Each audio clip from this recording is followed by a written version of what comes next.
Well, hello and welcome to the wrap. This is episode number 45, and this is a show about all things Zwift from the last week. Racing events, tech, fashion, you name it. We're live on Twitch, YouTube, Facebook, and Twitter. Make sure to hit those follow buttons, subscribe, comment, and interact with us in chat. You can also find this as a podcast to download the audio. You can head over to zwiftcommunitylive.com, or you can search the wrap Zwift anywhere that you might download a podcast, and you'll be able to find it. My name is Nathan Guerra. Anna Russel is next to me. I'm in the USA. She's in New Zealand, and it's real early over there.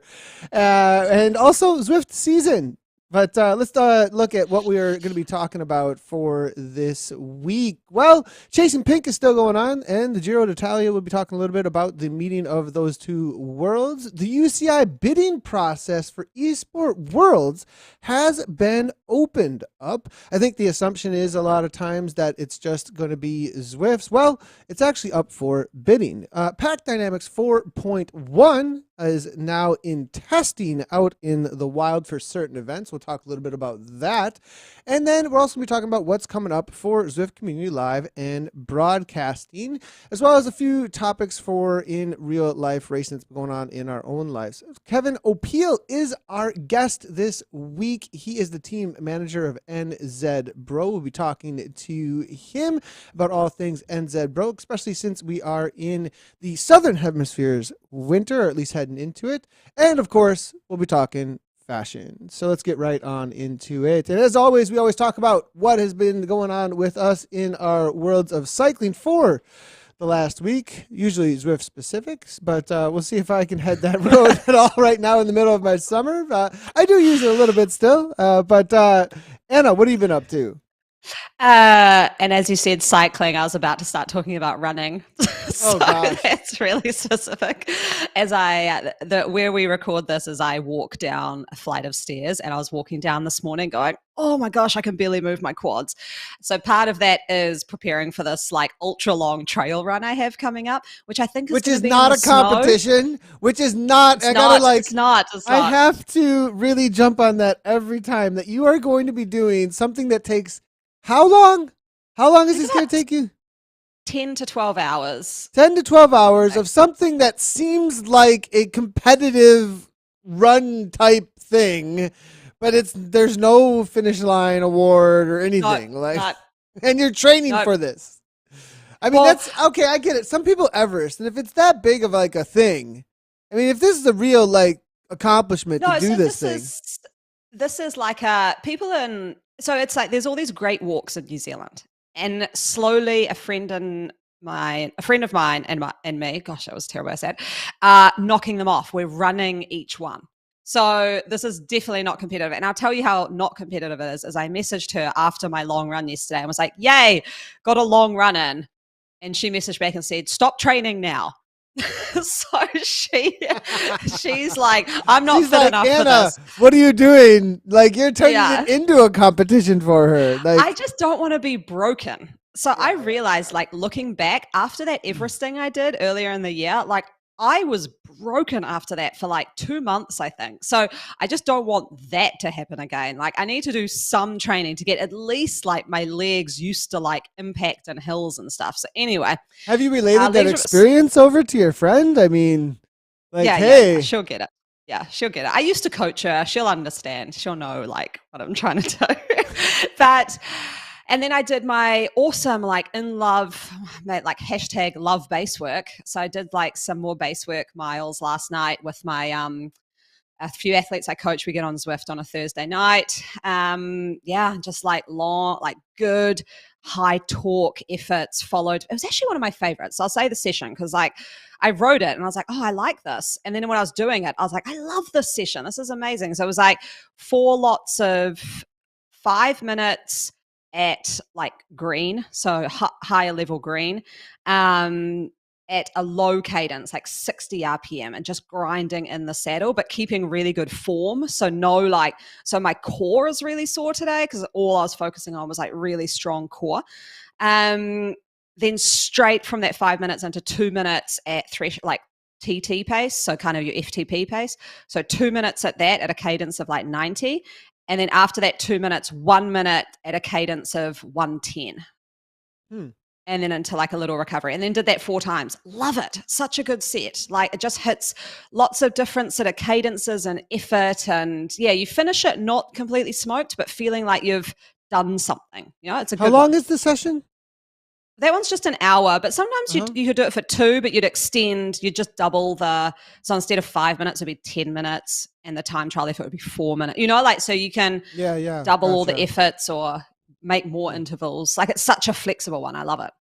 So for me, what is interesting while you were talking, I was like, huh, because before in pre-production, we are like, well, are you Zwifting much right now, Nathan? Actually, I am using the trainer and Zwift in a really specific manner right now. So I try and aim, it's funny, I've turned this whole space where I Zwift into a science lab kind of sometimes to try, because it's such a controllable environment.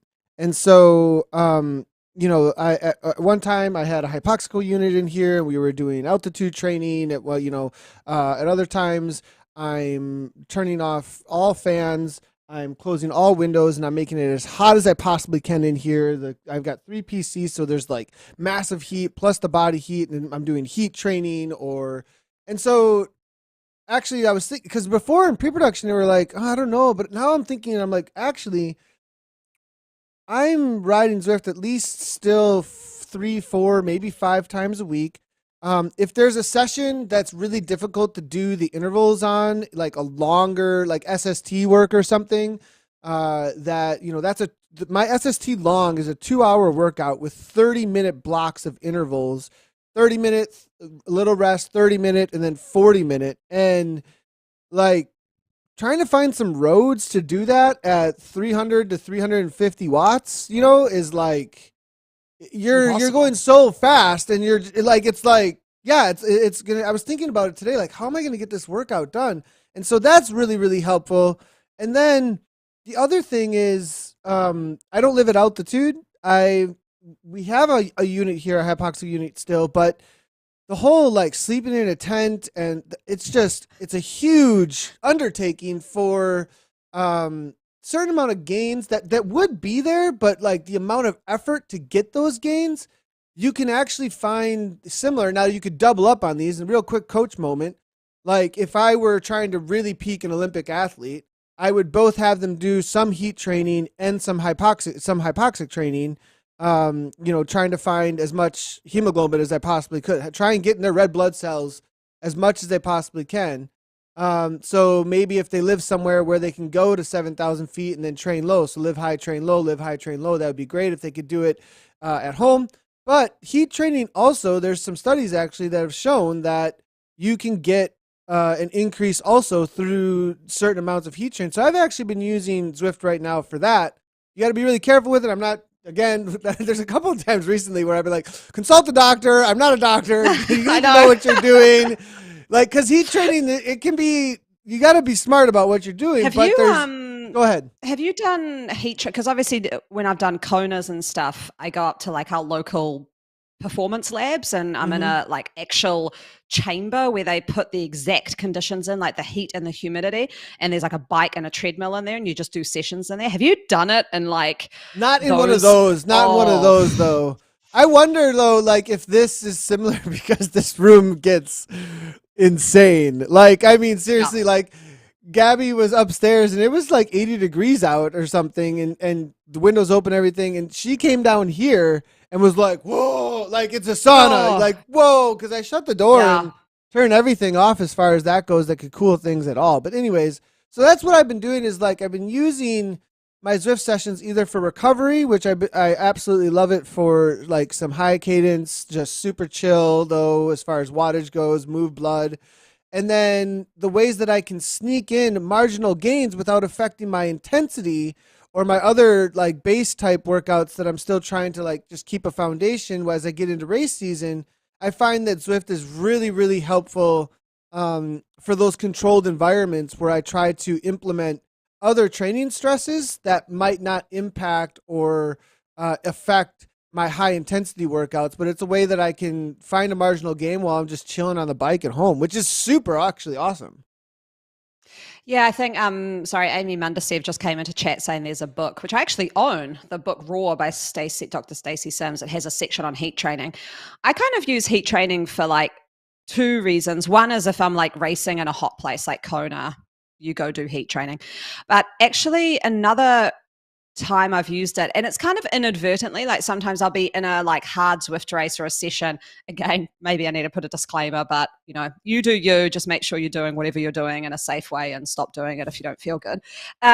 Is if I've forgotten to turn on the fan, this was before I had like a remote control fan, sometimes I'll be like, I'm just going to leave that off and kind of make it more of a psych session of like, this is going to be really extra uncomfortable. So that you have to like work through that. And then the next time you do a race when you're under like perfect conditions, you got some ice packs and you got your fan blasting, you don't have that extra level that you've trained yourself for, so it can feel easier.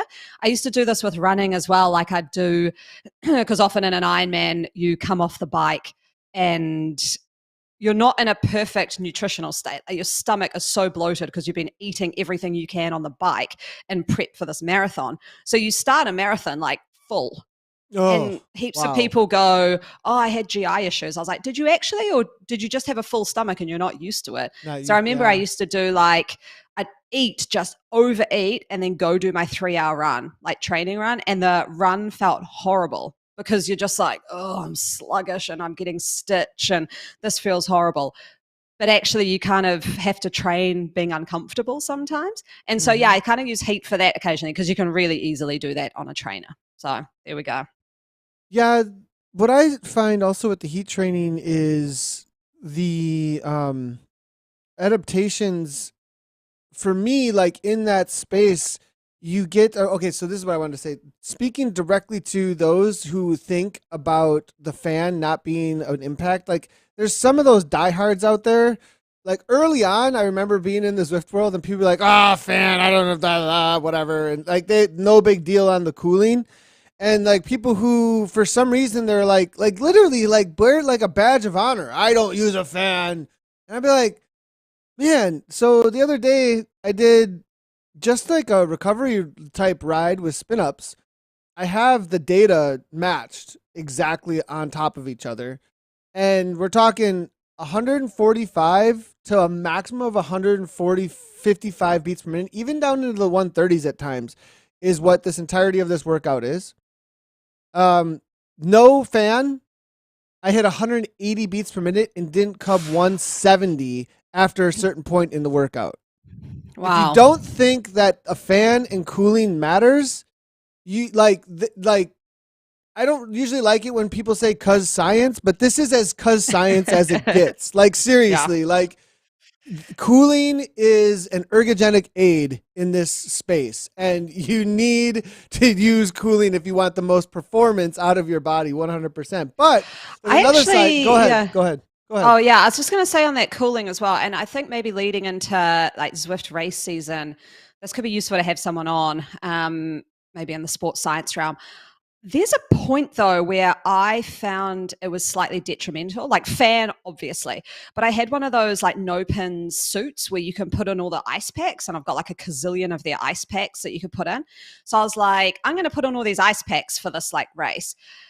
The ones around like my kidneys, so like the lower Mm. back ones, oh my, I was like, I don't feel well. Like I don't Ah. think, I was like, I think this is cooling too much or it's too icy or something. Like, and I was actually racing. I was like, oh, I feel tight and I feel gross. And so I ended up ripping them all out. So I think like the thing that for me is I'd probably get a double fan. So there's one like on my face and one on my body, because the body one's better, but the face one is more like perceptually better. Like you think Mm-hmm. it's doing Well, more. there's Like you, actually the same thing. There's actually studies around that one too, where in the same way that the moment the body senses sugar on the tongue, it has these mm, changes that actually happen in the body because it knows it's about to get the resources that it's supposed to have.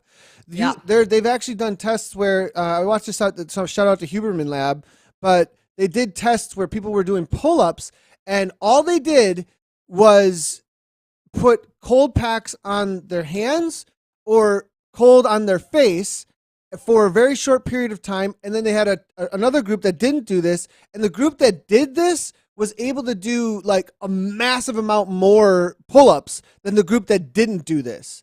And it's simply yeah. just a response in the body saying, "Here, you have resources we know that you need. Go ahead, though. I just want to verify. I don't think that that's Yeah. just perception. I think your body's actually responding to a need." Yeah, no, exactly. So, yeah, I mean, I'll experiment more coming into the season, but yeah, I definitely found like the ice packs on the body was too much for me during a race. And I see that people in like the Giro, well, not the Giro this year because it's pouring with rain the whole time, but they'll put ice packs around their body when it's hot. But before the race, like I'm not really seeing people grabbing from their like DS's car, like ice packs to put in their body. So yeah, I need someone to talk to me about In like, I mountain don't bike, know we if do. that's, do you? In mountain Oh, bike, okay. we have like pantyhose filled with like ice and just like throw them down our back or like wherever we can. But like it's just a little pack, and you like put it right here on the back of the neck where you get all the blood flow going up, and it feels. I mean that in a hot day, that's night and day. Like my legs just start.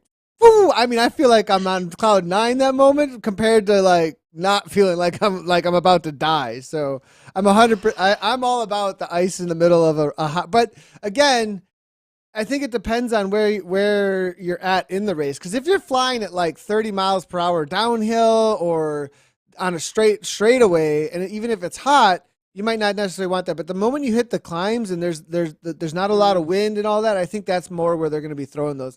This wasn't a planned topic at all, but Oh as no, far gosh, as there as we far go. as what we're doing on Zwift right now, these times of year for me during the summer, I'm really accentuating or getting the most out of my indoor training on Zwift by these controlled environments that I might not have outside in order to get the most out for my race season. Actually, it's a really cool way to like just create your own little lab. Yeah, exactly. On other things we've been doing, I did one stage of the Chasing Pink tour. So I had Which one? where you went up Radio Tower. Oh my So God. yeah. I can't remember why I did it that day. Like, I think like it's been one of those Zwift weeks because my kids have been sick. So I've been home with kids. So I could like duck down and do races a lot easier.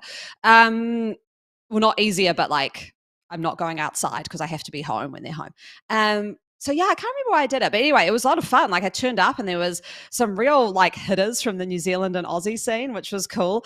And Jen Moroz from OTR was there, so we're having like a good little battle up Epic Climb. And then I don't know if people do this, but I struggle with it when I'm in a mixed race. So I have trained a difficulty to 100 because I just changed it ages ago and haven't changed it back. And so I like it on the climb. I'm kind of riding 100, but I find on the descents, it's really hard for me to stay with the men because I kind of spin out and I don't feel the descent because it's 100%. And so like, it's really hard. So I don't know if people do this, but anyway, I changed my trainer difficulty mid-ride, like at the top of Radio Tower. I like go to my settings and shifted it down so that I could still have pressure on the pedals on the descent, which really helped actually. So I was kind of playing around with that during the race. And yeah, it was fun. It was like the thing I forgot from when I did it last time, but I remembered as soon as it happened, was that because there's all the GC riders who are going for time in that tour, like I was like, oh yes, we made it up to the top of Radio Tower. Now we're going to spin to the bottom and like ride it on in. And we get to the flats and it's like, who's taking turns? Let's take power turns on the front. I'm like, ah, shit, that's right. These people are going for time. So they're wanting to like gain as much time as possible. So there was no recovery really. It was like flats at like 4 watts a kg right to the end. So yeah, it was cool though. I liked it. I kind of forgot how different those races are, but fun at the same time. But you're in for a bit of work. They're getting pretty serious, I think, for those who are following along the entire way. I do see some chats that there's definitely people on the hunt for the overall, which is pretty cool to see that we do have this committed community chasing pink, similar to the way that it is being chased in the Giro, and following along day after day. And they do a pretty good job of trying to copy, as best as they can, something that looks somewhat similar to what the day of racing is going to be on the Giro. Obviously, you had a mountain stage, I would assume, because you went to the radio tower. So I really like the concept. And it's one of the most popular events, actually, out there right now. Speaking of that, real quickly, just as a mention, we are... part of the reason I know that is I track all the esports stuff that's going on, but also on the lookout for what we're going to be broadcasting over the summer here. A little bit of a break after ZRL, and now out there in the search. I think the Dirt Series would have been cool to do, but now I'm looking forward. I think the Zwift Women's Series on Tuesdays would be a really good thing to be looking at for sure, just to bolster that a little bit through the next one, not this one that's going on currently, but the next one after this. In June, I have to wait and see, but I think something cool is going to be going on with the Zwift series. We may be focusing in a little bit on that, if there's a community focus happening around that. And then we're looking for something on Wednesdays. So there's a lot probably coming up real quickly, everybody here. So if you do have something, though, that you're looking to bolster as well as put on broadcast, you can contact us as well. You guys that are part of the whole racing organizations know how to find us, but over on ZCL there is a content page as well on zwiftcommunitylive.com.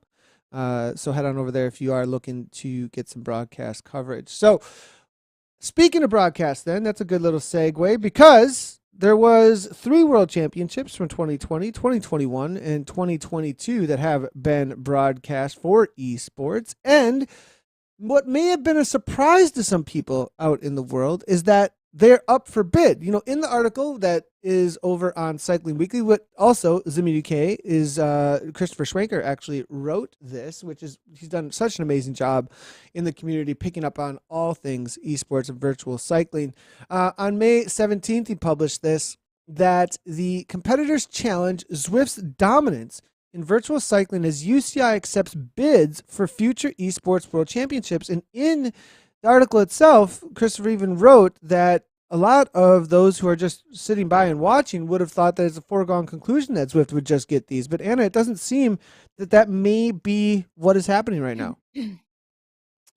Yeah, I think there are a few things that made this quite an interesting article for me. Good job to Chris. Is the one saying that the bidder does not necessarily need to be an esports cycling platform. So this is where you could have an esports cycling platform partnering with a commercial entity to do the bid. Because these bids, I don't know the ins and outs, but I'd say they're between $1 and $2 million. Like, it'd be a lot to host a world championship. So that's like quite a lot of money. And we can see from Zwift and a lot of these platforms that they're reining back the spend a little bit after the pandemic and the huge sort of boom they had at that time.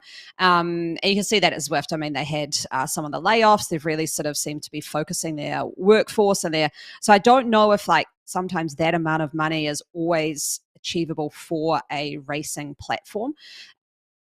But then who would they partner with? So I was kind of interested as who would these entities partner with in a commercial point of view? The article alludes to, would they partner with the ACO, who run the Tour de France? Could they partner with a provider like that, or RCS, who run the Giro?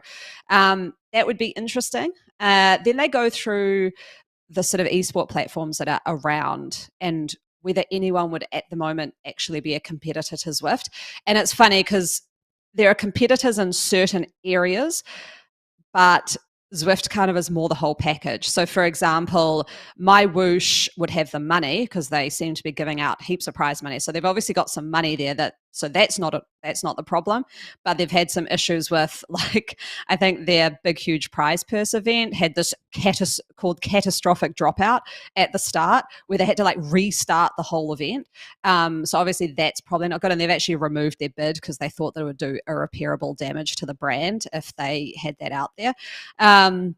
Then you have the likes of RGT, who's owned by Wahoo. Now, Wahoo's got some sort of financial problems at the moment, so maybe they're not in the financial position, but they probably have the platform stability that Zwift does. So, but Zwift seems to have the two, I would say. So they're kind of in a good position there. So that was the first part that interested me. Would Zwift partner with a commercial entity, and if so, who would that be? And then the second part is a quote here from Eric Min, who's on a podcast. I'm going to go listen to it. It's the Terra podcast. Looks like it's kind of sport innovation. So it's not all esport, it's sort of different entities. But he's quoted as saying, as far as going to the Olympics, it's been a 10-year journey for us. We've had this vision for many years now. We're going to make it to the Olympics. We're going to create a new discipline, new events for the Olympics that marries digital with real athlete performance. It's a genuine athletic endeavor. It's a departure from traditional gaming. The IOC sees that it checks the box. These are real athletes. There's real physical efforts, but gaming is involved. And then he says, I feel pretty good about where the sports are headed and that Zwift will play a role in hybrid sporting disciplines. Now, I would kind of say that this is a big one for me because, we run, I've set up these youth hubs here. We're sort of putting a bit of skin in the game with esport. If it doesn't get the tick to be an Olympic sport, is this kind of the death knell for this area? Do you know what I mean? The highly competitive esport part where it's at Worlds, you're running Grand Prix, you've got Olympics. I was interested in your thoughts there, Nathan. If that doesn't happen, it's been a 10-year journey. If that doesn't get the tick, will that have a downward force impact on all of the highly competitive, I'm not saying community racing, I'm saying the highly competitive pointy end of esport? Because if it gets the tick, you see it happen with skateboarding and surfing. I don't know if you see it there. You see it here. As soon as you get a tick of it being an Olympic sport, boom, funding, money starts rolling in. There's a lot more at stake, and it goes like this.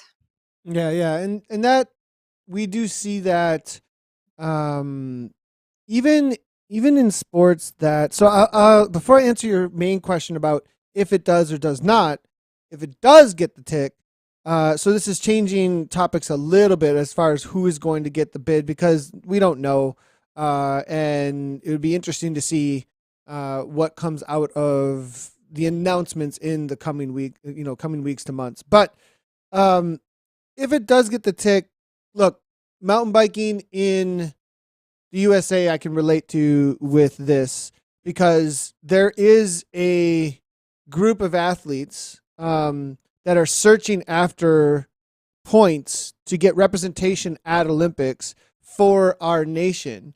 And that's always going to kind of exist with this like really strong group that keeps the sport kind of rolling at that elite end. Now, the thing is that, though, I'm going to answer your question then off of that. That there's this like, okay, fun, and there is this like boom right away sometimes, but I have this hard thing with this because, like, you mentioned skateboarding, but like X Games was already on TV. Like, yeah, so something that was already in the limelight went to the Olympics. Everyone's like, oh, now it's an Olympic sport. Like, that was already a commercial product. So, like, that you could sell as a sport. People were already selling X Games. Do you see what I'm saying? And so, the Nike kid down the road, if I asked him who Nina Schurter is, he probably doesn't know. The kid who's riding the local high school sport. But that kid, he's the future of the sport. And the kids, like the local largest state mountain bike series, if I ask 90% of the people at the local Wisconsin series that are the bread and butter of the sport, they're going to be like, I don't know who won the latest World Cup. I didn't even know there was a World Championship. What's the UCI? I don't know what the UCI is. Like, so I don't believe that in any way is the death knell of the sport. And I believe no matter what happens, there is a committed group of people, community of people in the entire worldwide that love virtual cycling as a sport and are looking for that guiding star right now. And sometimes we shoot at world championships for it. But if that's not sustainable, that's not sport. Sport is down the street at the local basketball court with mentors and like with people growing things locally that then maybe can become commercial, but it's more about water cooler. It's more about throwing down with your friends and your team and growing that from the grassroots up. And that's what ZCL's always been about, actually. Like from the get-go, is that's what we saw. And that's where KISS Super League came from. That's where TFC came from. That's where all of these community race organizations got around this hub of like, here's a community of racing that we're going to grow virtually on a worldwide network. And I really think that like, so go. I got a little soapbox there, but I don't think we have to tick that box. I don't think we have to. What's kind of coming to my head though here is potentially actually a difference in country here, a difference between USA and New Zealand. So we're each giving our own experiences. So in New Zealand, like we don't have the same commercial money floating around that USA does. Like we just don't. It's small, right?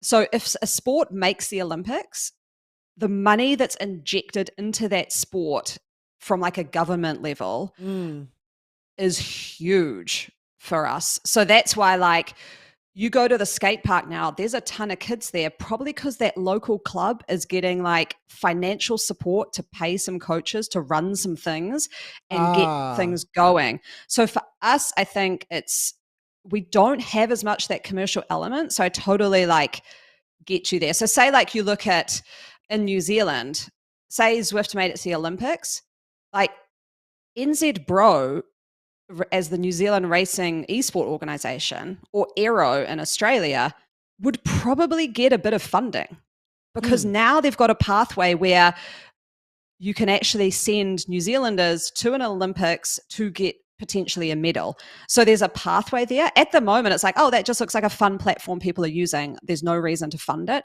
So I think here it's probably a different model where we just don't have that commercial element at grassroots as much to support grassroots, but an Olympic movement adds in like a totally different element. And you can go to the commercial providers with much more of a pitch because you can say, this is an Olympic sport, and it gives it some sort of kudos. So I think that's probably like, it's kind of interesting because it's just two completely different sort of sport level perspectives in different countries.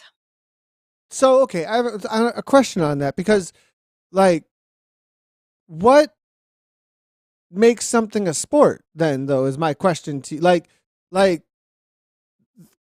there needs to be money for a sport to exist? No, No, there can be sport.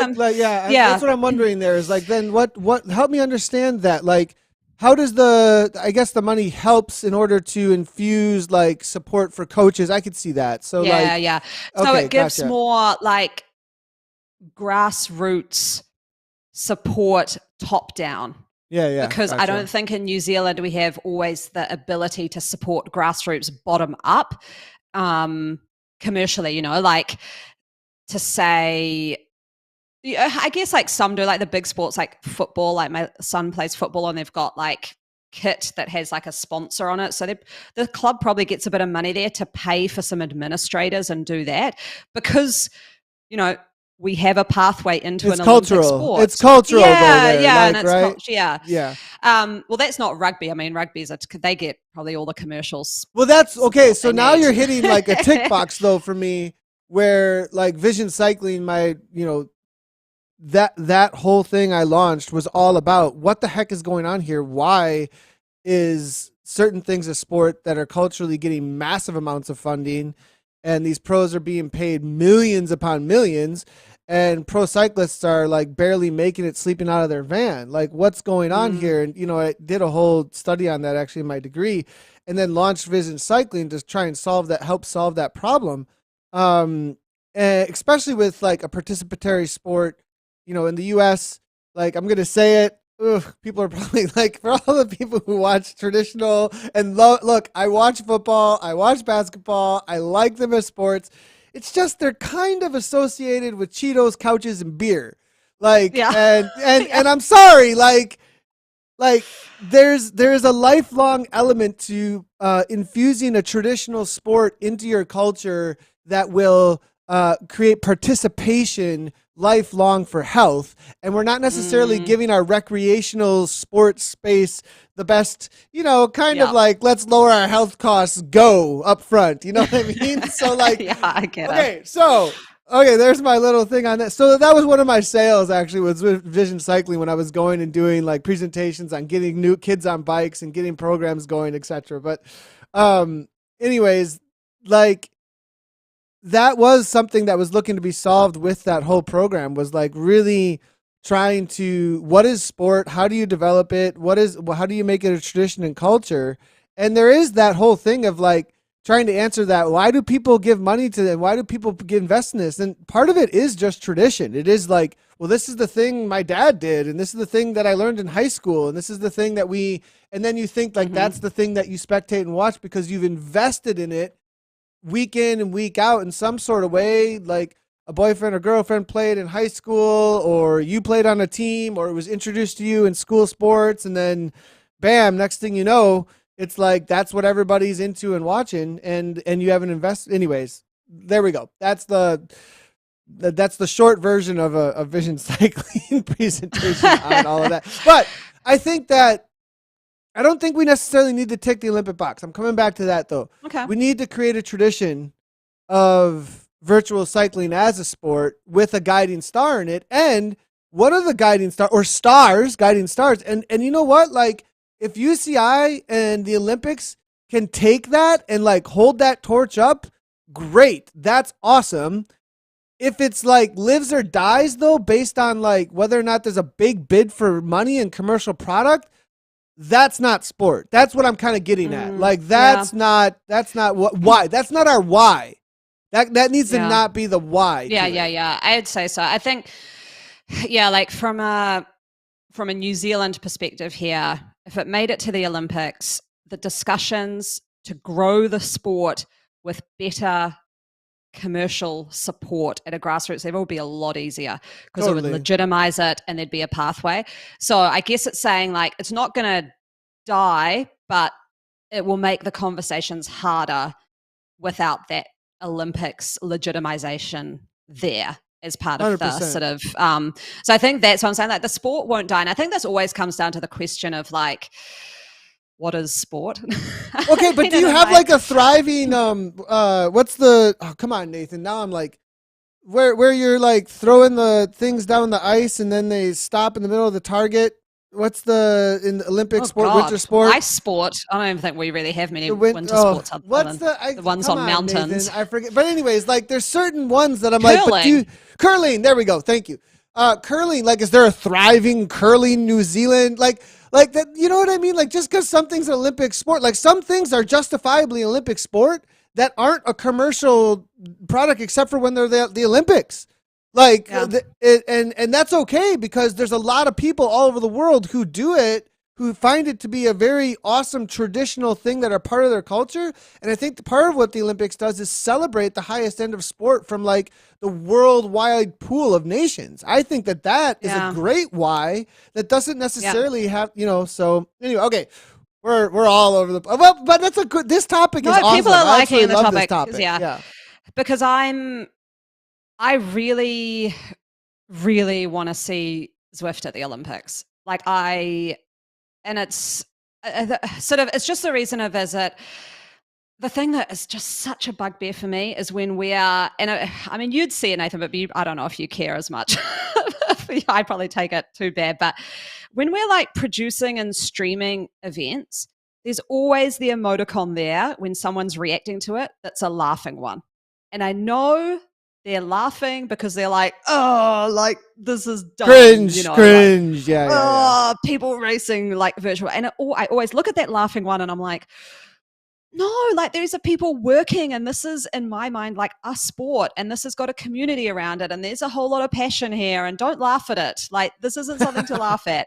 And I feel like if it was at the Olympics, you sort of, yes, there'd be detractors, but people would start to see that this is a real effort and this is a real thing. So yeah, I don't know. That's my kind of, I'm not shooting that down at all, Anna. I'm not like, I'm 100% on board, want this to be an Olympic sport and have worked my last 8 years of my life toward developing this as a sport. Okay. Like I am 100% on board with you. I'm just answering your question as truthfully as I possibly can as to what is sport and what is our why, and that our why of being an Olympic sport is secondary to what the thing actually is. You know what I mean? Yeah. That's all I'm getting at. And it doesn't make the whole thing just crumble and go away. Like football isn't an Olympic sport. It's doing great. Right? Like, well, American football. Like, it's doing great in America. Sorry, caveat there. It does great in America. Yep, that's true. Okay. All right. Well, we can go. I really like this. Hopefully in the near future, we can get someone on who's got more details with us. Maybe we'll get somebody on from the UCI. Maybe we'll get somebody on from Zwift. Maybe we'll just get somebody else on from one of the esports, but one of the esports teams. I definitely want to continue this conversation. So now one that's also going to be pretty heated probably in the community, Pack Dynamics 4.1 was announced for tests, and I saw a lot of heat about this actually, but I was like, well, give it a chance, guys. I mean, before it even went into any tests, people were like, pitchfork, rah. And I was like, guys, you got to try something before you knock it, like at least. But what have you seen so far, Anna? Okay, this is one of those ones where I'll probably get in trouble. But anyway, I looked at the races. I couldn't when do aren't you getting in trouble? Oh, I know. God. I couldn't do any of the races, unfortunately. But I know Aaron Bleakley, who's in chat, he went on and did them, of course, so I could rely on someone else to tell me. He said it like wasn't great, like the narrow cone meant you really fell out of the draft quickly, but then you couldn't kind of position yourself to get back in the draft.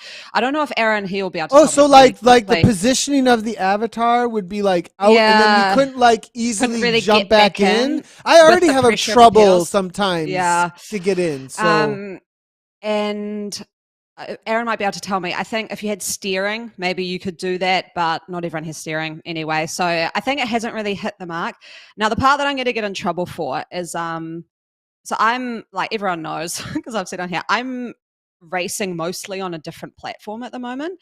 And like I gotta say, the draft is really good.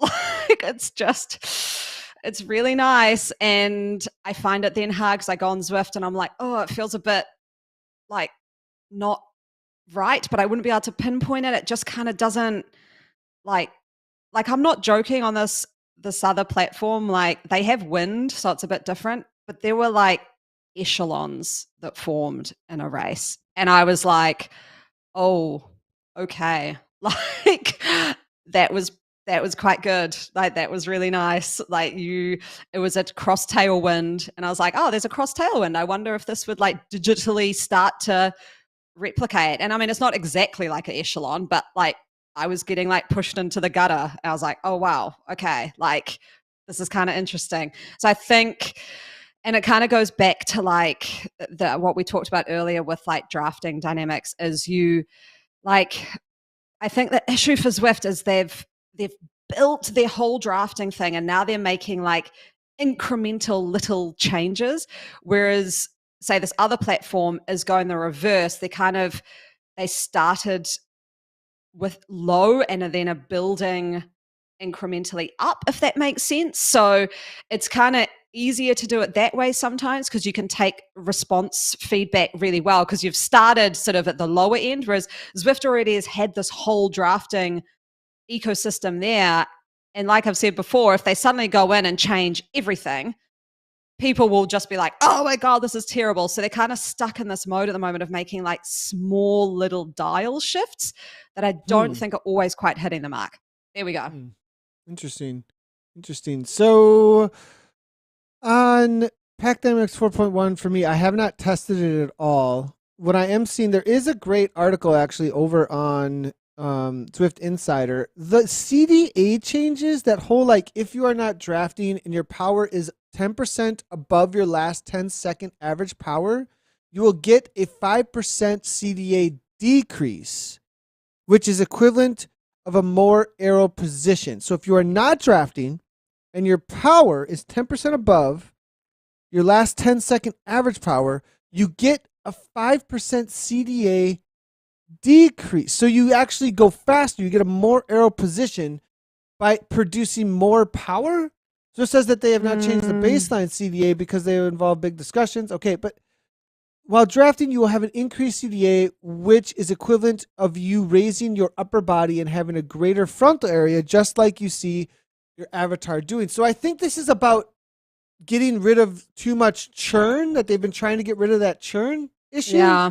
which is interesting. But it sounds like, I wonder if that's going to work, because like it sounds like when you try and put in simple calculations like this for very complicated, very fast changing interactions, it seems to me that it can get difficult. That can get really, really complicated in a way that might not end up with the situation that you were anticipating.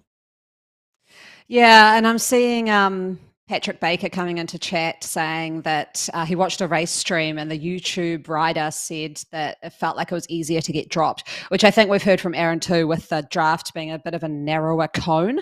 So yeah, I'll get on and give it a try. I'm always pretty open to it. I like it, but I think like if I'm completely fair, because I'm kind of comparing two different draft situations on two different platforms, is like at the moment I'm kind of almost like, oh, maybe just stop tinkering with it. Like it is what it is, and let's make some like cooler power ups. Like let's add a new power up that can achieve something you want to here in the race space that you're trying to do with pack dynamics. Yeah, I really like it where it's at with 4.0. I'm gonna have to do a test though and see how it goes. And and go from there. I think small incremental, and that's why we have tests like this, though. I think that the test, a lot of the feedback is like, woo, don't know about this. We also saw that with 4.0, though. We saw a lot of like, this is, I don't know. And then I really like 4.0 now. One of the comments here about steering, that steering's going to be needed. That's an interesting one because I do know that 4.0 is supposed to kind of do, like the pack dynamics are supposed to do steering for you mostly based off your power input. And then from there, like you just use steering in order to change lanes is at least the intention. So like the fact that you would need steering to get on a wheel, I don't know if that's necessarily the intention. If you need to do it like constantly and like fight, that the fighting's supposed to be like you find your lane and then you fight mainly with the power that you're putting out. So that's an interesting, but yeah, Aaron, I see a chat coming in saying 4.0 is much, much nicer. And from what I'm seeing so far, that's mainly the feedback in the community. So I reckon if 4.0 is nicer, can we live with 4.0 for a while? And can we put the resource that is putting all this time into drafting into something else? You want wind? Now you want wind? You want like, I'm not going to lie. Like, wind is extremely fun. So, like, I mean, I'm just going to talk about When's the last time you rode outside? I don't get it. But like, what on a flat stage when you're watching in real life racing, what can make it exciting? Wind. Like it adds an element like hills, right? And so if you're on a course and you see that wind is changing. So I'm not going to lie. So I was in this race on a different platform. I was watching the wind thing. It was a strong wind day. I could see that the wind was, I was in the pack, but there was a breakaway ahead of me. I could see the wind shift to that cross kind of tailwind and it was going to tailwind. I was like, boom, attack off the pack. I put in an effort knowing I'd get the speed of the tailwind, got up to the chasing group, rounded a corner. I knew that we were rounding a corner and it was going to go into block headwind. Made sure I got on the back of that group, rounded the corner, block headwind, boom. I'm chilling in the breakaway. You're good to go. Sat in. The pack slowed down because they're now in a block headwind and no one was attacking off the front. And no one got across to you guys, I bet, too. Yeah. I bet you nobody got across because they're in a block headwind now. And so you used the timing perfectly there. That's exactly. Wow. So it just created a dynamic. Because in Zwift, I think a part of the race is like, I mean, and I love Zwift and I still, when it's race season on Zwift, I'll be racing on Zwift. But I think a little bit that's getting like maybe, and we found it at the end of ZRL, I think I mentioned on here, there's a little bit of, we have to rely on new courses for new interesting race dynamics. Like, because you look at something like Leg Snapper, say, it's an awesome race course, but it does end up after a few times just becoming a power test up the snapper. Like those who can put out the most power up the snapper will get a bit of a break and then they'll be sweet. So I guess like WTRL does it well because they add in all bonus points and they add in all of that stuff. So it makes it interesting and you've got different power-ups for each race and you're racing as a team. I think the part where you're racing as a team makes it really exciting for me because you can do tactics, but just racing alone, I kind of am like... So adding like wind then changes the courses because then you have something to play against that's an extra dynamic always out on course. That's a really good point, actually. Yeah. And it's variable. So it would be like riding a course and being like, oh my God, where'd that hill come from? Oh gosh, I've got to change my whole, like, what do I do here? Should I use this as a moment to attack? Should I use it as a moment to sit in? So that extra dynamic can make it enticing and fun and even out the playing field a bit because no one knows when that's going to happen or like, so anyway, I find that quite exciting. Right on. All right. Well, we let Kevin hang out long enough. Our guest, let's go ahead and get him in here. Kevin, I hope I'm pronouncing this correctly, Opele, but I think I'm going to get some Opele? Help me out here, Kevin. I'm struggling a little bit here with my New Zealander. It's Kev Opele. Opele, thank So, you. Thank you so much. Opele. There we go. Opele, thank you so much. Appreciate that. So, NZBro team manager, Anna invited you onto the program. Great to have you back. We've had you on once before, I believe. And now that we're heading into winter for you guys, I have a feeling that NZBro's really ramping things up, all things Zwift, I would assume. Yeah, winter's always a really busy time for us. So everyone decides all the outside events are over and it's time to get indoors, start training, and yeah, getting fully into it. So we'll see numbers, increase again, and see those people who have only been outdoors for the last 6 months come back online. Yeah, that's awesome. It's hi Kevin. I talk with you, Hello. message with you a lot. So good to see your face though. I guess we always start with this. I mean, I sort of know this, but give us your Zwift origin story. So tell us how you've sort of, I guess, made your pathway into this realm, but then also how you've managed to grow NZBro to where it's got. Yeah, so basically one of my friends was racing in Zwift in the first ZRL season and said that I needed to get into it and give it a crack. And obviously with COVID hitting us at a very similar time, it was a great idea to get in there. And around where I live, everything's flat. There's no hills anywhere, so it's quite boring. Wind is our hills.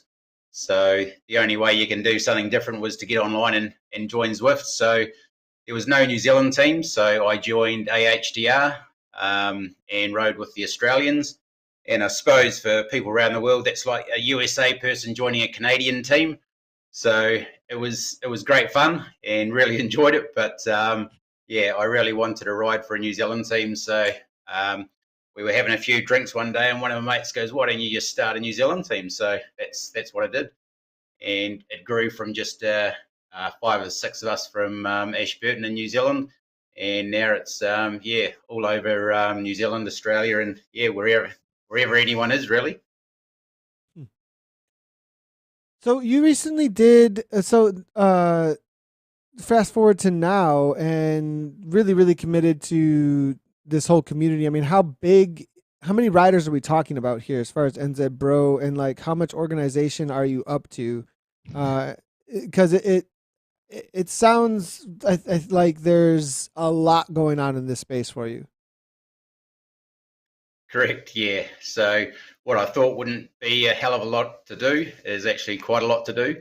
So I'm lucky that I've got a good management team with me, with Brett Liddon and Aaron Bleakley, and Vicky, and quite a few others in our team. Boomer, Gareth. There's a huge amount of people that jump in every week and help me, and I basically just look after the little bits that need to be looked after, and look at events and that sort of thing. But it'll be probably a good hour every night of doing something along the team lines of things, organising, teaching people how to use tech, teaching them how to join, showing them how to turn off Discord so you're not getting a flat battery by sort of lunchtime.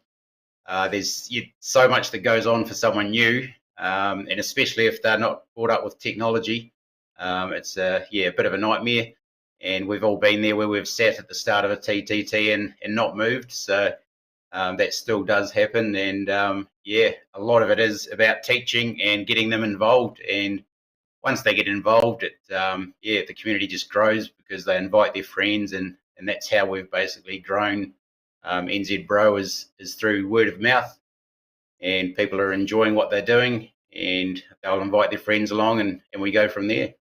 I just want to highlight really quickly just the top level of NZBro as far as the organization administration goes. You know, you guys do have a website, and on the captains and team managers, obviously Kev, Britt, Aaron, but then you have captains. I mean, A grade, B grade, C grade, D grade, time trial captains. I mean, there's a lot, and that's just like people who are then managing people underneath in order to keep those teams rolling week in and week out.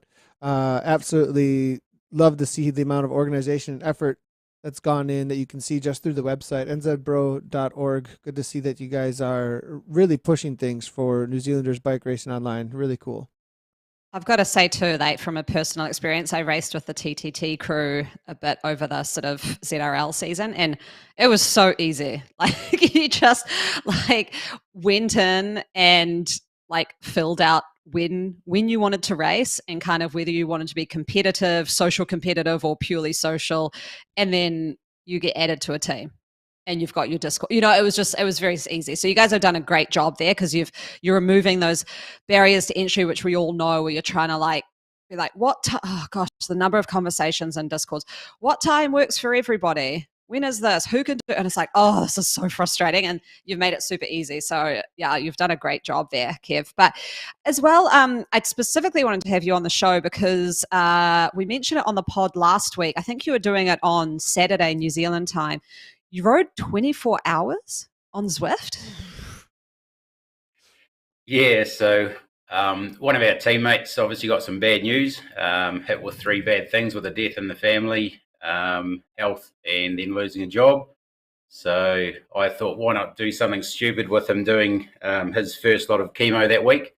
So I thought if he's going to go through some suffering, then I'll go through some suffering with him. So I thought, let's do a 24-hour bike ride. And yeah, it's quite a long time. I certainly didn't think it would be that hard. The most, to give you an idea, I've ever ridden is 2.5 hours, and 170 Ks is the longest ride I've ever done. And I think, I don't know, what I was doing, but I did 730 kilometers.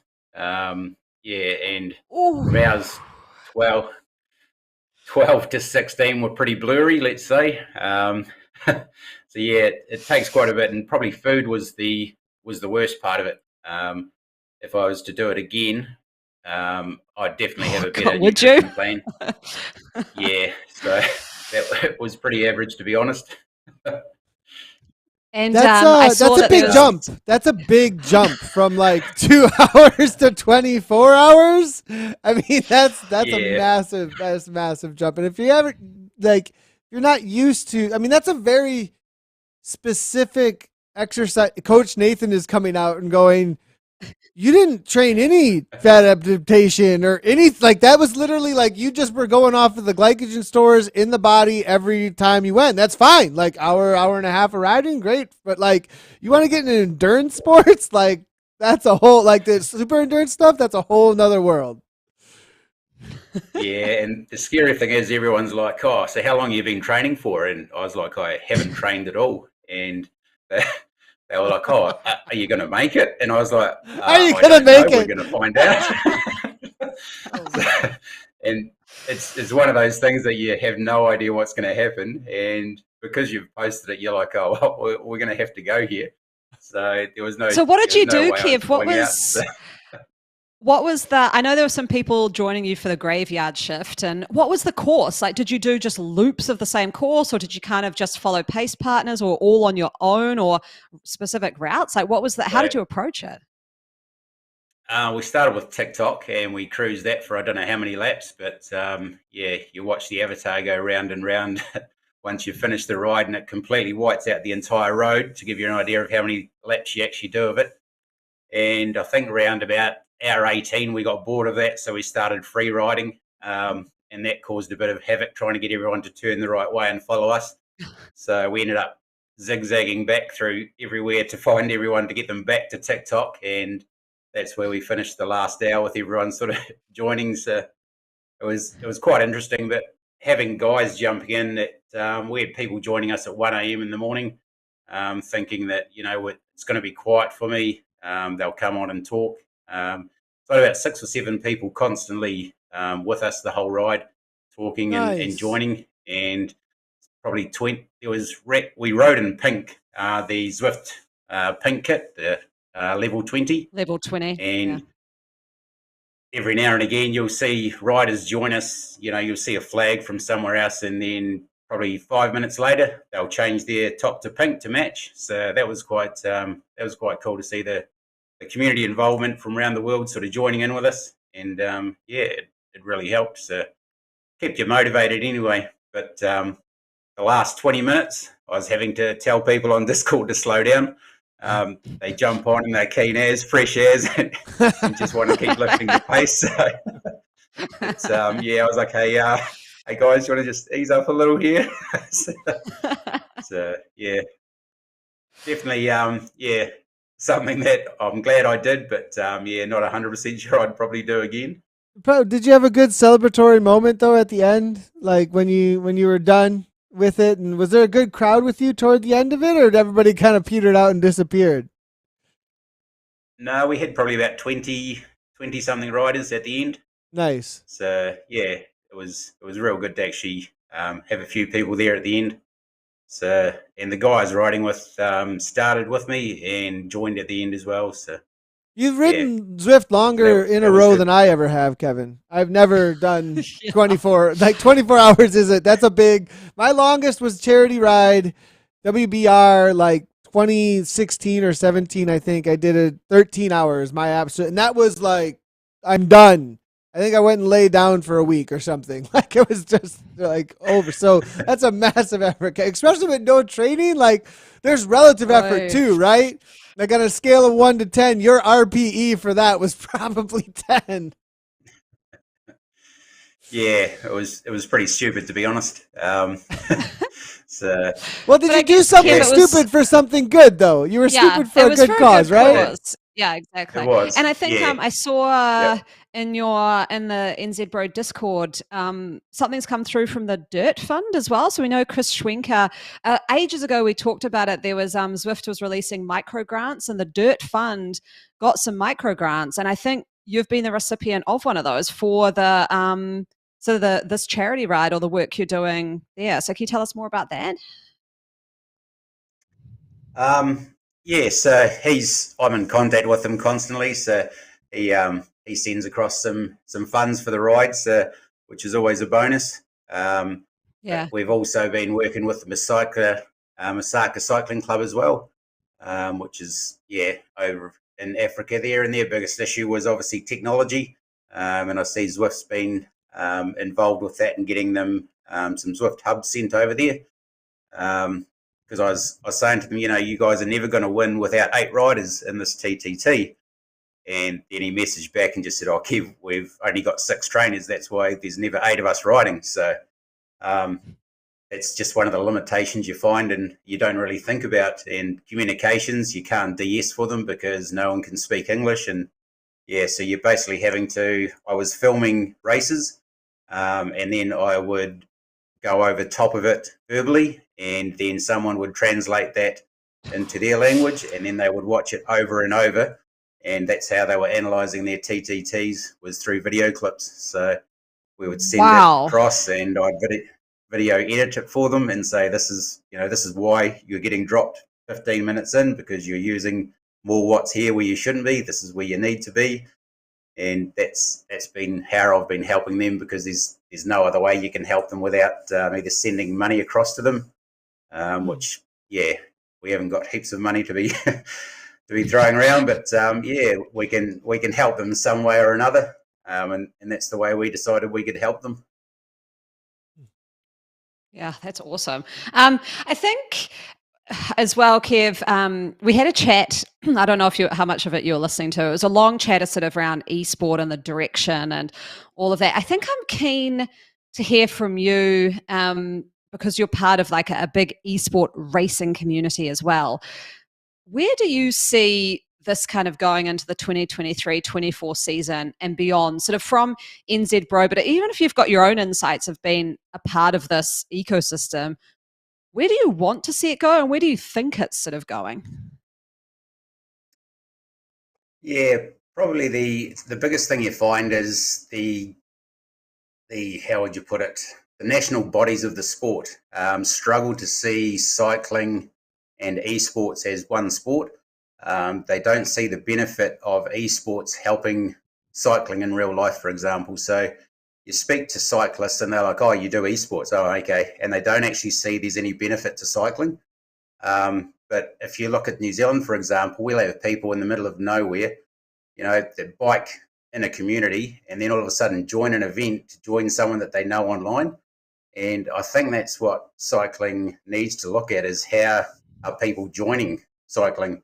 at the moment, New Zealand probably has no idea how many esports people actually bike and how many of those join events. So they're missing the opportunity of growth, and they're missing the opportunity of data. Most of that high performance end of sport, it involves a hell of a lot of information, and Zwift and any of those online platforms provides that information. And the young people, they can look at the data for the last 3 to 5 years, which they probably couldn't do 5 or 10 years ago. And those sports need to think, if we want to be the best in high performance, then why don't we use esports where it's not actually going to cost us a hell of a lot. It's not going to cost us the health and safety issues, the traffic management, all of that sort of volunteer cost is almost looked after. So they could benefit hugely by saying, hey, can you run this for us? Yep, we'll run that for you. And then they might find their next Olympic superstar that rides esports. And until national bodies join esports and say, hey, I think we can grow together, it's never going to work. And I see that all the time when I communicate with them. There's a massive disjoint between what we do and what they do, and it needs to be together. If we can join together and say, this is where we want to go, then the funds will start dripping from them into us, and then there'll be a benefit to both parties. And that's where I think esports needs to go. The governing bodies need to say, I agree as well. And we've probably got the same experience. I mean, we've set up this youth series. We've got youth hubs. We're trying to get more youth. And I send the sort of the series and the info to that governing body. And my response is, oh, well, we don't sanction those events, so we can't promote them for you. And I'm like, oh man, like, come on. This is trying to get more kids on bikes, right? Yeah, more kids on bikes. That's the hashtag 100%, right? More kids on bikes. And so I want to jump in and just be like, I think we need a shift a little bit. Maybe not a shift, but like a trickle down, like, here's the idea, Zwift Academy. Now let's replicate this in the junior scene for Talent ID, where kids, like, the esports realm just does this naturally. All of the top players that are a part of esports organizations in other video games have been discovered through the ranking systems that are in those games, and through the Twitch streams and through the community has then identified these talents, and they get signed to big teams to play for. That's like the pathway within the East. Now, it's not as organized there. There aren't national governing bodies. Like, it's like marrying these two things that don't know they exist. Does that make sense? Where it's like in the esports world, there's this naturally occurring phenomenon where there's a discovery of through the online platform of youth and up and coming younger individuals who are going to get into the sport.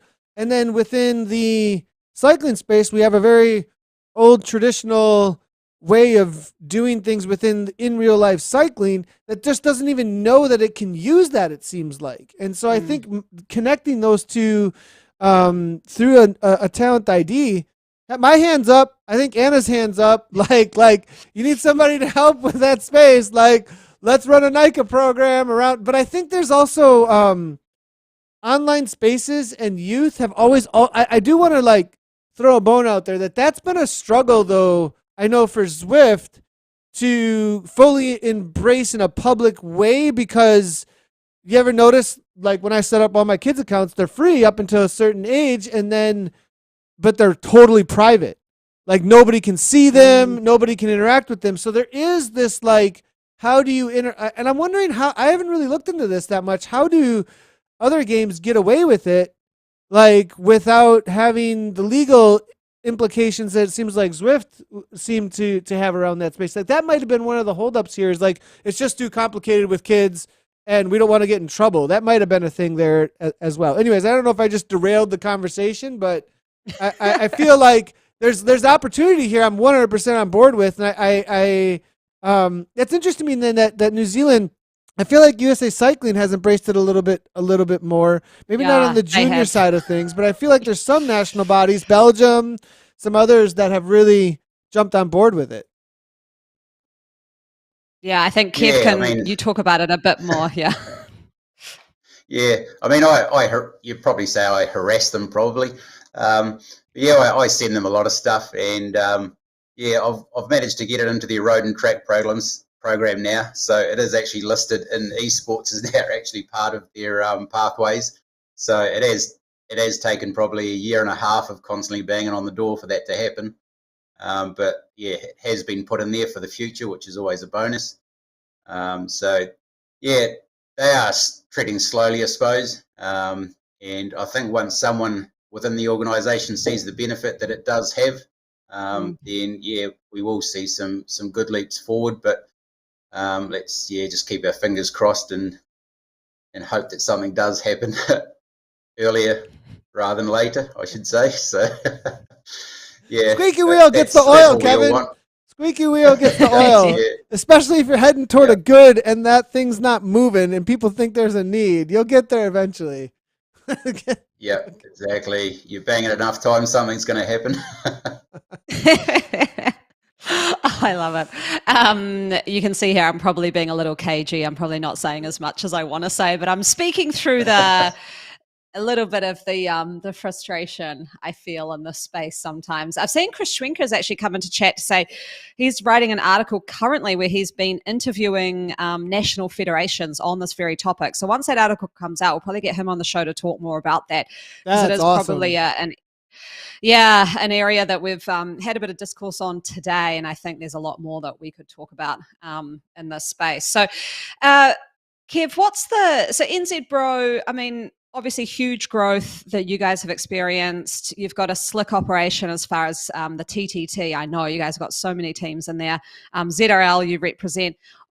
Where's the vision for you guys? Where are you wanting to head over the next few years? It's predominantly community-based as far as online, but we're starting to do more and more in real-life events of meeting up and rather than just hearing a voice, meeting them in person at different events around New Zealand and hopefully in other areas that people live. So we've been invited to race in the Tour of Southland, which is one of New Zealand's biggest outdoor races. So it's just a matter of getting funding so we can take one of the esports teams there. So that's been a huge thing that we've been trying to do, and now I just need to try and get the funding to make sure that happens. So yeah, it's probably moving from esports and into the in real life community is probably where we're sort of shifting to at the moment. And I think once we start shouting a wee bit more outdoors, then yeah, hopefully that'll help the where we're going, online as well. And hopefully that link will be a wee bit more obvious. So that's pretty much what our growth goal is. Women in sport and growth has been what we've been doing over the last few months, and a third of our team is probably female, which is what we wanted to get. Most esports team I think sit around 15% female. So one of our main goals was to actually increase that, and I think Britt Litton's probably got a lot to do with that. She's one of our best recruiters, gets out there and tells it how it is and gets people involved. And it's great to see. So long may that continue. So I think that's possibly what we want to do is just keep pushing things really, and keep growing and just see where things sort of take us, and we'll probably adapt and change as required, just depending on what the team sort of feel is and see what they like really. That's awesome. Very cool. Good future for NZBro. Great work that you've been doing. And if people can find you, it looks like online over at nzbro.org. It's great timing heading into your winter months there in New Zealand. Always events to be getting a part of. It looks like people can get involved at any level. It isn't just about, the top end esports crew, and taking it into real life. I like that. There's always a lot to be said about a handshake and meeting people eye to eye. So cool to see that you're going to get out there and be able to connect the two worlds. So very good. Kev, it was really great having you on, and we look forward to seeing how things go and commentating hopefully on a little bit of NZBro here in the coming our summer months, though. But in the coming months here, as we look to see you guys getting your winter racing hours in. Awesome. Thanks for having me on. It's been great. Yeah. Cheers, Kevin. Thanks, Thanks, bud. Kev. Well, Kevin Opele. I said it right that time, I think. Right? Did I get that? Opele, yes. I got it. Yeah, I was did saying it wrong too. Yeah. Oh man, it's yeah, he's awesome. He's yeah, he Straight you probably got talker. a good insight there as a real Like, I Kiwis like are it. straight talkers, right? I like Yeah.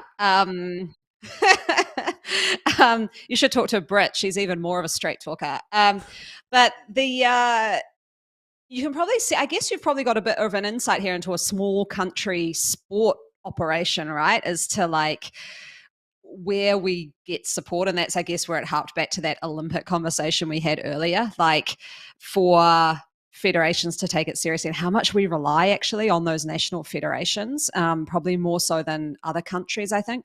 Yeah, so there we go. A little bit of an insight into New Zealand's sports structure and where esport is sitting in there. So hope you enjoyed that, Nathan. I did, actually. It's really cool to see and to get that conversation worldwide. It'll be good to, I think, see if Christopher Schwanker can get an awesome article out, and then maybe we will be having him on to have that conversation, because I think that definitely needs to be something to highlight and kind of see where things stand worldwide from the different perspectives. You know, I mean, you couldn't have I don't know. I don't live in either of these countries, but from the outside looking in, Belgium, New Zealand, like very different as far as cycling. I would think traditional. I mean, like, so you'd have one perspective where, like, I have a feeling very embraced one space, because it's like, well, cycling is cycling, and there's a lot of different iterations It's for our it, national right? sport. Exactly. So,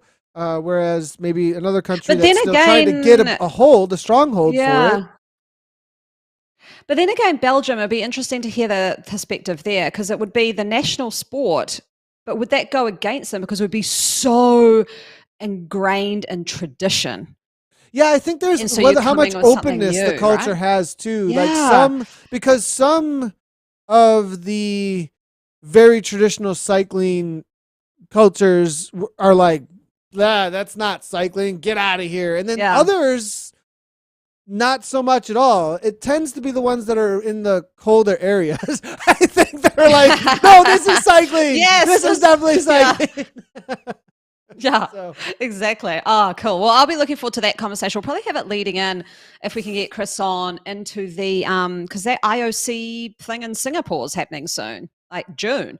So yeah, I mean, I don't know anything about. I haven't heard anything more about that. I think announcements are coming soon. I haven't either, but I have a feeling announcements are going to be coming pretty soon. So be on the watch out for that. As soon as they are out there, we will be letting you know. Live here on Zwift Community Live. All right, fashion. Let's go. This week's fashion in the field. What is that? Hub kit. So this is, I didn't actually realize this. So if you get the Zwift hub, you unlock a kit, and this is the kit. So I think it looks cool, actually. Cool. I like it. Yeah, I actually simple to the point. Yeah, cool, like color. I like that blue color, like a azure kind of bright blue. Reminds me of the Mediterranean, and with the orange brand color hub on the back. So yeah, I mean, it's not like super standout, but it's not terrible. Like it's a nice little bonus. It does its job from a branding point of view too. I think. I think it really does its job from what Zwift are trying to say about the Zwift hub, riding the Zwift hub, like. Easy entry point, still does a really good job for being a smart trainer, and has the Zwift brand feel of like for everybody. You know, I definitely think they got a good job done on that one. The only feedback I would say is you don't see that hub on there so well if you're riding. So if you're riding, just as a note to anyone who wants to get their brand more visible on the riders, is to have it a bit lower down. Because if you're sitting there, you really don't see people's backs when you're riding. You see like their butt and their lower back where the pockets are. So I think we potentially move a bit actually of branding to that area. moved our vision stuff specifically for that reason. Yeah. Like there was, but Yeah. our in real life kit looks different than the virtual kit Yeah. actually, specifically because it was like we need to move some things because of the way that things are positioned on an avatar. But we didn't do that in the real life. It was like, hey, to our artists, can you just on this one little thing send us a separate copy that's just for the virtual? Yeah. So. Oh, exactly. So yeah, heads up on that one. But cool, All right, cool kit. and I'd give it a then- 7. Yeah, chat. Let us know what you think here. I will give.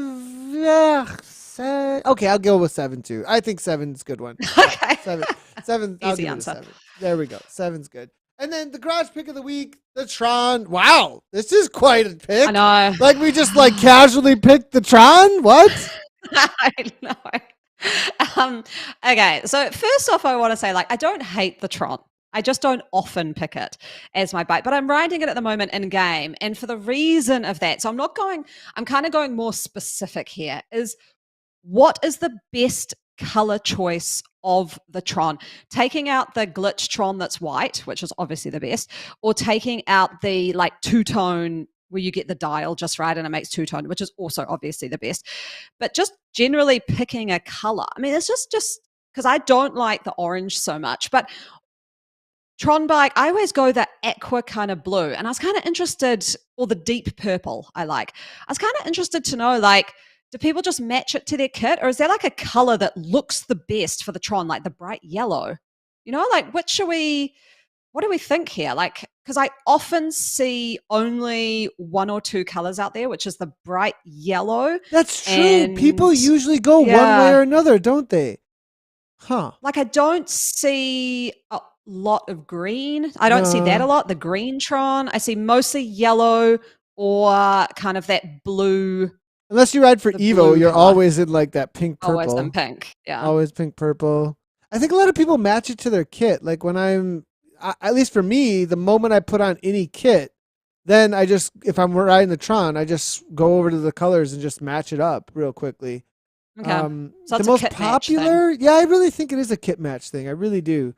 The best color on a Tron, I don't know why. I always go toward this like purplish blue, like Yeah, right I do around that as purple well. blue, right in that area for some reason. I feel like it glows the best for some reason. Yeah, I it think looks cool. It feels like yeah. it glows the best when you really kick it. Yeah, the deep purple looks good. That's mine, that deep purple. But yeah, a lot of people, I think a lot of people go the yellow. To be fair, that's mostly what I see out there. Let us know in chat. I want to know what people usually pick there for their Tron. Definitely. Huh. Well, this has been a long Okay. episode. This has been, we went. Well, as soon as we opened up the UCI Esports thing, and then you start talking about other Yeah. platforms, Olympics. What's the nature of sport? I mean, come on. I did put in the show notes. I want to talk about this philosophical for a while. conversation about the nature of sport. She said it right in the show notes.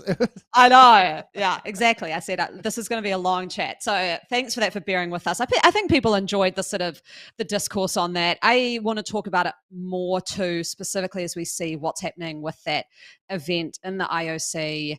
Obviously, like the Olympics have to come up soon with their 2028 sports that are coming in.